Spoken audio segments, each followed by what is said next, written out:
everybody, and welcome. I am super delighted to be here today with my guest, Jason Kilbride, MD of Henderson Brown Recruitment. Jason, a big warm welcome to you, sir. Thank you. Lovely. It is great to have you here. Now, for those of you listening, Jason is actually based in Peterborough.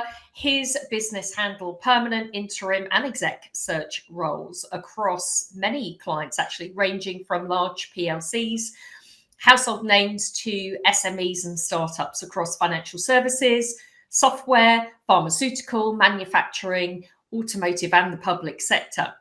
Now, Jason has very kindly agreed to join us today, and he is going to be sharing with you his story over the last, is it 9 months? 9 months, Jason? I think it's 9 months, isn't it? Yes. Oh, yeah. Yeah, where he has made some monumental changes in the business that he runs. Now, Jason was running this business for a decade before he started making these changes, and I'm going to let him talk to you in more detail about it. But needless to say, he faced, like many of us, challenges that were blocking his vision and his growth plan. But today, he is going to share that story with you. So we're going to take a little trip down memory lane to about 9 months ago, Jason, when you first started making these changes. Would you mind telling our guests, our people that are listening, our listeners here, just a little bit about what was happening for you in the business before you started making these changes? Yeah, thanks, Katie. So it's interesting because we've, over the 10 years sort of that I've been with the business, and then the transition we've been going through over the last year, is we've had a non-exec who is fantastic, sits on our board, really great contributor, and has been a non-exec with us now for about 6 years, probably too long for non-exec in some senses, but he adds real value to that. And we got to a position where we felt like we needed to add a different dynamic to sort of take the business forward, because not that at all he's run out of ideas, but that think tank of something new and idea generation sort of dries up a little bit.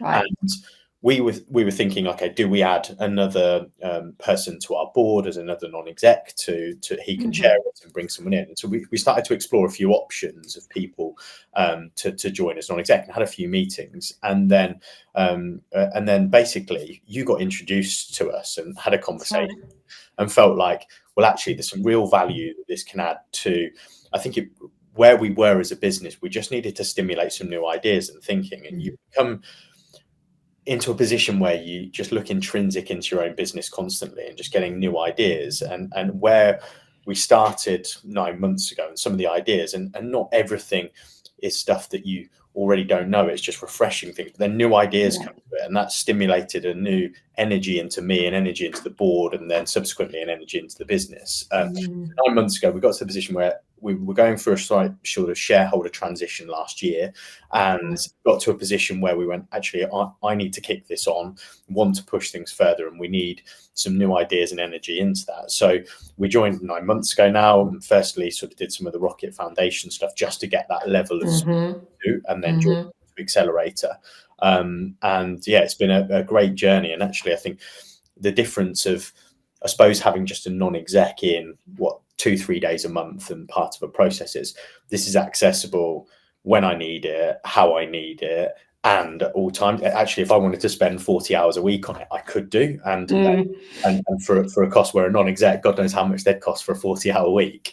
So that really added a lot of value from that, and so we started there 9 months ago now, and have been part of it. And after the 6 months, we decided to continue and keep the process running.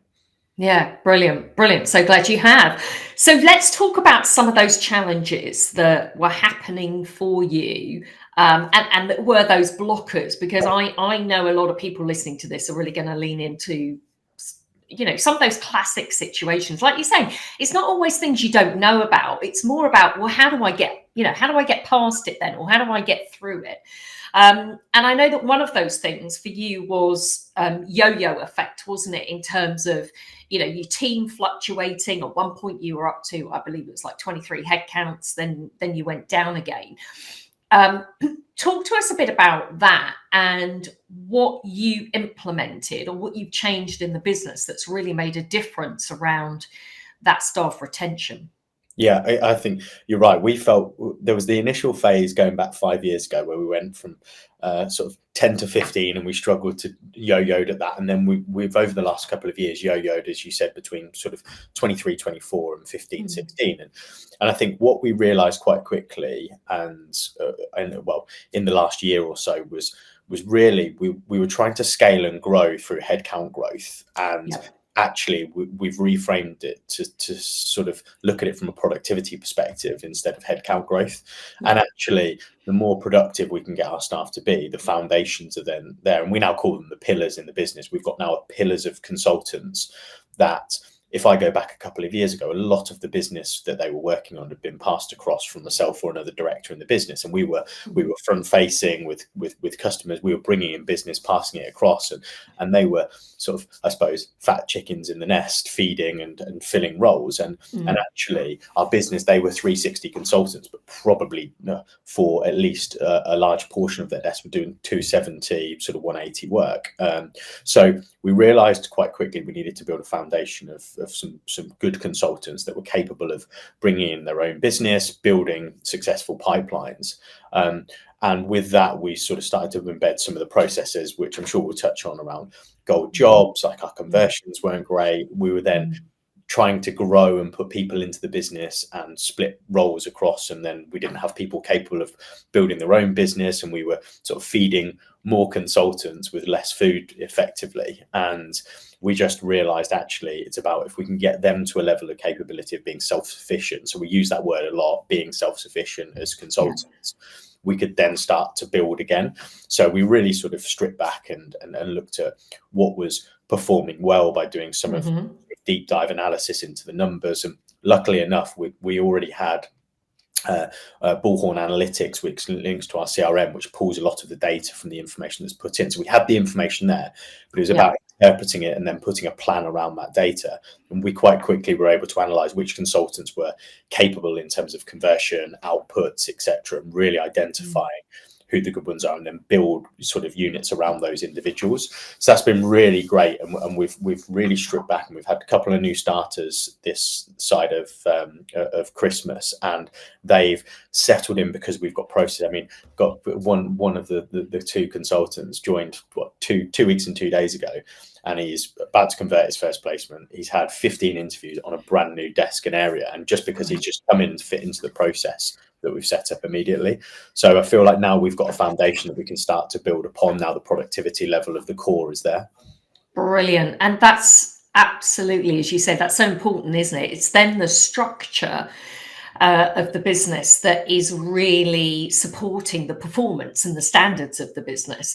And what you touched on there, I just want to go back to that for a minute for our listeners, because what you're saying there that really made the difference for anybody listening is this is about getting into, we call it data, not drama. It's lifting the lid, isn't it, on the business. It's looking underneath and allowing your data to actually tell you, pinpoint where some of those problems are. And then, okay, right, here's our first place of starting. Because I think often when we're in that situation, like I say from my own experience many years ago, I blame myself, or I thought it's the people I'm hiring that it's either them or it's me or it's both of us. I'm not recruiting the right people, and I'm not training them in the right way for them to be successful in the role. But actually, it's the right people in the right positions, and identifying where their strengths are, as you say, and then making sure you've got your A-star players in the right position, isn't it? Yeah. And with that, and obviously the ultimate model that spoke about a lot, I came in a massive sort of skeptic of the ultimate model into it. And I remember in one of the first sessions, I was like, no, don't believe in the ultimate model, and it definitely won't be something. And although we're not fully in specific across the business in ultimate model, we've got a couple of divisions where actually once we looked into the data and identified what each of those divisions were about, so we've got quite a successful engineering practice within the business. And I got to the point where I was going, well, actually, if we had 50 engineers queued up around the office, we'd place every one of them. So actually, the key thing for us is identifying those key opportunities of candidates, not new business. We can pick new business up extremely easy in that space. So we're actually, it's not fully been implemented yet, but we're planning to launch in Q2, where we've put a brand new commission structure and a brand new sort of ultimate model into the engineering practice. So we're going to be, so there's going to be a number of sort of consultants that will do sort of front facing and delivery, and then a sort of talent sourcing team that will be providing candidates to that market. We've sort of started to transition into that already, and we're seeing more and more candidates go out, and we're seeing actually we're turning down business as well with certain things, because we're going, actually they're not meeting certain criteria, doesn't fit with the ultimate model, and these resourcing team are generating candidate pools which are really promising. So we've done that. And then another division where I've got a consultant who's excellent at building relationships and a very, very good 360 consultant. We've supported him with some resourcing support, and it's just added significant revenue to his desk. And we realized actually it doesn't just have to be a 360 role. We've got other divisions where it works well as a 360, but we've got two that are transitioning into that ultimate model. Yeah, nice. So what we're talking about here is exactly that, isn't it? It's about understanding your service offering and also the way that you work, and complementing that with a model in your business. When we use the word model, we're talking about how you structure your organization and where you have the functions and who you have in those roles. And making sure that you're maximizing. You talked about less is more there, and what we're talking about here is making sure that we've got the right people in the right positions. And that means that when we do that and we understand what the most profitable model is and what the most profitable clients are, how we work, then we can actually really have our superstars in those positions and work less roles, but increase productivity, boost our conversion rates. So talk to us a bit about that. What was it specifically that you did around the role type that made a difference to those conversion rates for you? Well, what difference did it make? Once we did, so as part of the program, obviously go through the talent dynamics piece, which I identified what I was, and from that, I looked at the sort of and did quite a lot of research into the talent dynamics, and looked at it and went, you could pigeonhole anyone without even getting them to do the test as your team, or test the profiling tool. I could look around the office and go, you fit this, you fit this, you fit this. And you can start to identify those things. And I think it's a really good practice to start with, because it just gets you thinking, and you don't need to even put the team through. Once you understand it, you can just look at people and identify what they are. Yes. And that then allowed us to picture and go, well, actually, who fits with what division? And then also from a recruitment perspective, when we're bringing in new people into that team, well, actually take the example of our engineering. I don't really need a full-on, what I would call a hunter sales person, because actually it's really about identifying candidate pools and building good pictures and processes and delivery. So it then allowed us to fit people into the right roles within each of those divisions, and successfully support them in areas actually where they probably were slightly weaker. And I'll take an example of our procurement and supply chain area, where we do a huge amount in FMCG. And one of our consultants, he massively really capable, but sort of from a cold business development, just not his bag at all. And we implemented the funnel in terms of attraction model for him for moving forward with building new business. And what we've seen with that is actually by putting a process in that supports him over a sort of long period of time, following a structured process, which he absolutely loves process, loves systems. And he's now seen, after sticking with it consistently, some real success in terms of new business coming through and filling up the top of the funnel. And it's spoken about a lot, the funnel, and keeping it constantly topped up at the top. And in recruitment, it's a leaky bucket, isn't it? You either fill a role at the bottom, or it gets filled internally, or whatever happens, you've got to keep the top of the bucket filled up. And by having this consistent and structured process around attraction and building networks for him, he's allowed himself to maintain it, and actually then grow a really strong brand where people are coming to him now. Really open. He'd approached as part of this 3-4 months ago and started to build a network within. He's stuck with it consistently. And although he doesn't have anybody that actually is business developing on his behalf, it was a weak spot for him, but this process has allowed him to generate successfully business and become a really good business developer in a slightly different way. Yeah, and I think this is again what you're hitting on here is when we get the people in the right positions and we understand their areas of strength. You know, everyone can do business development. It's just the way they do it. You know, everyone can actually play a really significant part in the whole process of recruitment when you've got people in these key positions, because you know they're leveraging their strengths, but they're able to do it in their way. And you said right at the beginning actually about, and I think, you know, I know a lot of recruitment businesses probably feel this, is where the business owners have built the relationships with the clients, and so they sometimes are still those top billers, or they own those relationships, but you go underneath that and the teams aren't necessarily able to deliver such high levels of billings at that point.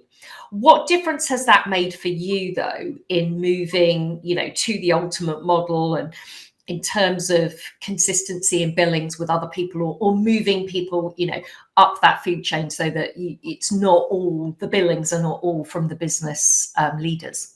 Yeah, well, that's a really, I've actually been looking at some figures as part of the budget for this year around that. And the key thing, so going back over the last sort of, let's go back to 2022, 2021, myself and another director were a significant portion. We were still running the business and billing significant numbers. And it's hard to wear two hats at any one time and bill. We realized as part of this, we needed to take a step back and actually, as a percentage of consultants now of our total turnover of the business, like we, between myself and the other director, had done a significant portion less. I think we were down, between the two of us, down by, I think, what was it? We were 80% down on our billings, and we actually increased the total sales across the business. And we were down from having a huge proportion. I mean, going back 5-10 years, we'd have done 40% of the revenue from sort of our clients or ourselves. Now it was down to below 5% of that from our clients,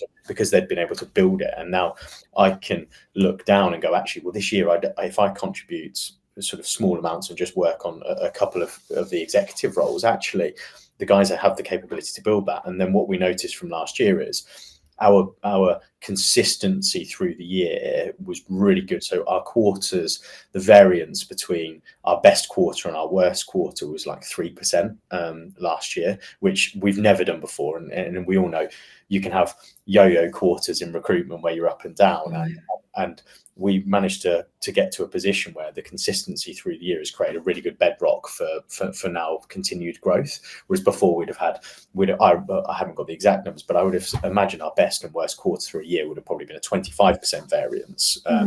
So that's really helped with the consistency of that. And with our contribution being significantly less than it's ever been, actually it now allows us to be more strategic and focus on the growth plans of the business, or implement processes that we've needed to do for a long time, and step away from that. And it's scary, because you go, well, actually, I need to jump on the tools because we need to keep the revenue ticking over. But you've got to we've been able to take a step back from that, but also maintain the revenue values within the business. Yeah. And I think that's, you know, that's Nevada for so many of us, isn't it? We think that's, you know, it's not within our grasp. But actually, this goes back to the systems. Once you've got the key systems in place, it's almost like a ripple effect, isn't it, across the business, that it's like, oh, I've kind of changed that over here, and now, you know, so many other areas or parts of the business I'm seeing such benefit. What's happened for the team? How are they now in terms of, you know, off the back of these changes? What's there? I think we've got a real motivated, higher energy team. And I think we've always been, as a business, sort of, I'd probably say I worked in a couple of different recruitment businesses, and I'd say sort of, because of the level and the style of recruitment that we do, and the partnerships of how we work, it's never been a real high octane, high sales environment. And that's not the image of our business. We are hustle and hassle, but are sort of constantly selling on the phone, power hours. That's just not in our model of a business, and not how we approach business development. It's very much in partnerships and organic growth. But actually what we've seen is that's been able to be maintained, but the energy levels of people have just stepped up. And we had an external partner in, a supplier in, only last week and said, God, the energy and they haven't been in for 6 months. They just said the energy and the conversations in the business are just different. And I think that's just scaled up, which is then now going to help us scale the business, and people can join that environment and feel energized from it. And that's been a real positive as well. So it's really helped build individuals' confidence. They feel as well that they have total accountability and ownership, and we actually have just gone through a whole process of redoing our mission, vision, and values, and got the team involved in that. And one of the key ones, so the new values are the 4 ACEs within our business, and we've done a great piece around it. But what the A is accountability, and we talk about that a lot in the business now. And the consultants, it's also when you are made accountable and you also become accountable, there's a sense of pride and ownership on something. So now, actually, some of these deaths and growth of each of the consultants, it's testament to them, and they've made themselves accountable, which then raises their own sort of morale and energy, which has been real positive into the business. It's interesting, isn't it? It's a word that's used so much, and there were times when I ran a recruitment business that I could see that there was also almost like people leaned away from it, a little bit frightened of that word. And I think when you start your own recruitment business, you can be concerned that is accountability about micromanaging. There's like, what's your meaning? What's your definition of accountability? And also, exactly as you're saying, when you are, even if we think about ourselves, I think for recruitment business owners, often we feel like we actually lack that accountability because there isn't anybody there to hold us to account. Yeah. Because, it's like playing, isn't it? It's like playing in a top league football team or any kind of team sport. You know that you raise your game if somebody's holding your feet to the fire, or even if somebody else is there looking over your shoulder or supporting you, you know that you're going to play your A game. Whereas if you're not accountable to that and there is no accountability and you're kind of left to your own devices, well, we can't push ourselves further than our comfort zone. It's very difficult to do that, isn't it? Yeah, and I feel like from the program, not only with the coaching from Jane, but also the network and the community, it pushes you. Like there's moments when I'll sit there on a Sunday and you'll see people's sort of weekly accomplishments come through, and you'll sit there and you'll go, actually last week I actually didn't really push myself to it. And whereas sometimes when you've not got that accountability, my accountability used to be on a monthly board meeting, but months, a long time sometimes, and it can change. And actually, one of the key things on obviously the accelerator about the 90 days, let's just bite size it. How can we get in the 90 days, and having those objectives, then holding yourself to account, but also you've got a support network of people within the community. And also you have your coach pushing you from that perspective. I feel like in the last 6 months in particular, I've just got more done. And we had our annual sort of conference at the start of the year, State the Nation. And one of the key slides that was up there was JFDI. And we just put it on. And that was just as much for me as the consultants of actually these projects, we just need to get on and do them and complete them. The quicker we do it, the more beneficial it's going to be to the business and the individuals within it. So yeah, that support element and being held accountable is really key. Yeah, I love that. Brilliant. JFDI. I love that. Okay, so I mean, you've been very, very gracious and very generous, Jason, in everything that you shared so far. I'd love to ask you one final question for our listeners.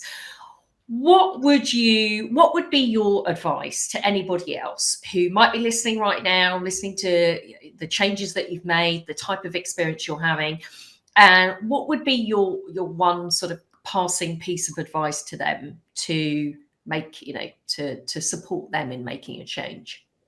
I think sometimes in recruitment we see ourselves and other recruitment companies as competitors. We see it as we want to protect what's ours and what's going on out there. Actually, it's great to go and get experience with other people and information.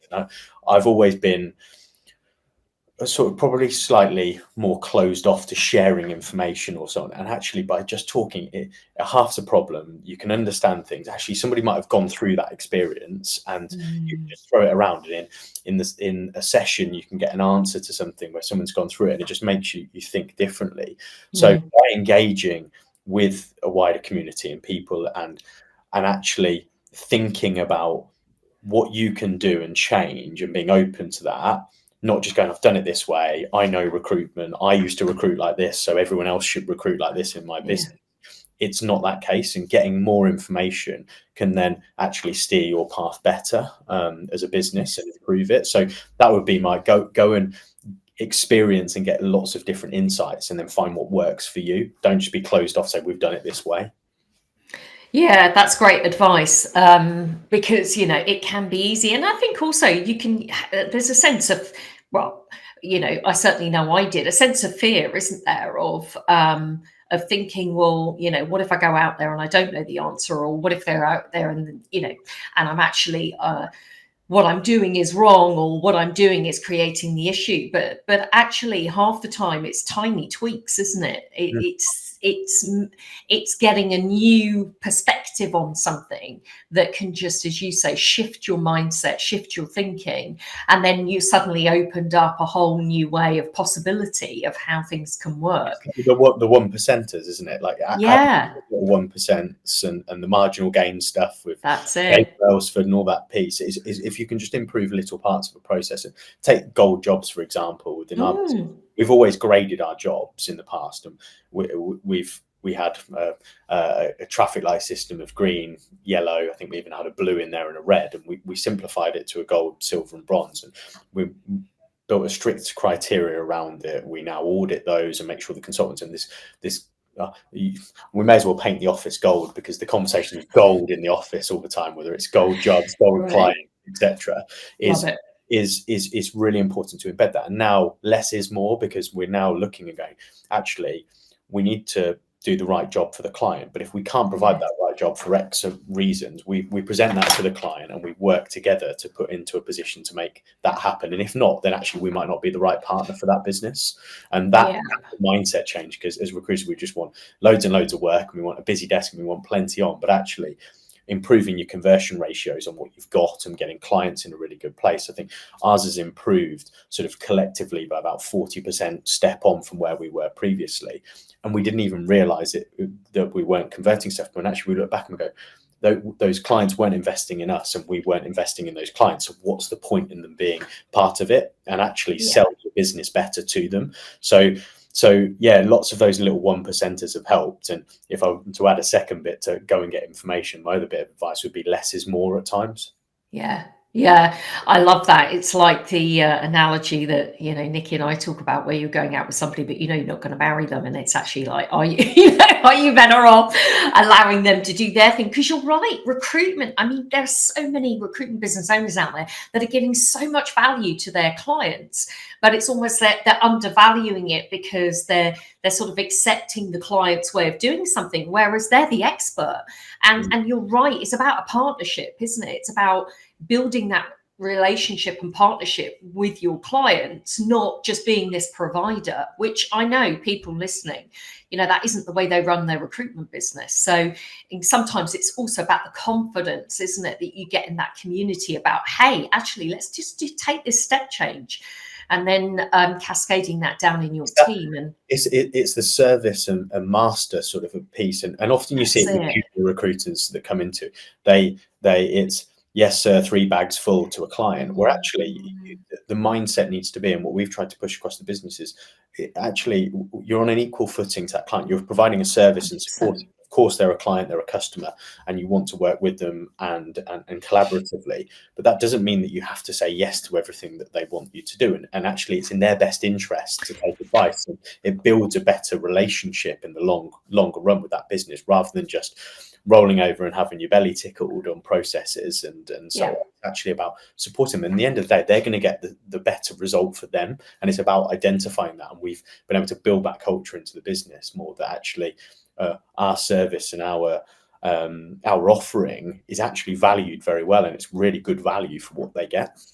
Yeah, 100%. There's so many businesses out there, recruitment businesses, that give what I call that 7-star service, and yet they're probably being rewarded by their client, you know, with a 2 or 3-star fee, but also just in terms of the behaviors as well. As importantly as the fee is the behaviors of the client, isn't it? And how they work with you. And you're absolutely right.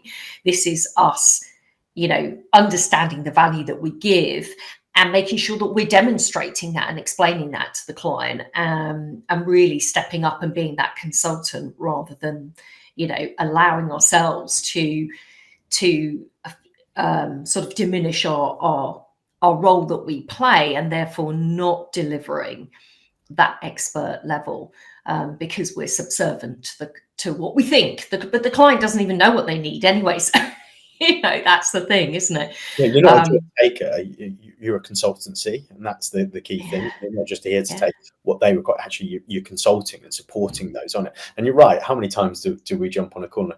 Actually, I can't just really understand what they really want, and we're trying to get that out of them and then build the best plan to fill that for them and support them.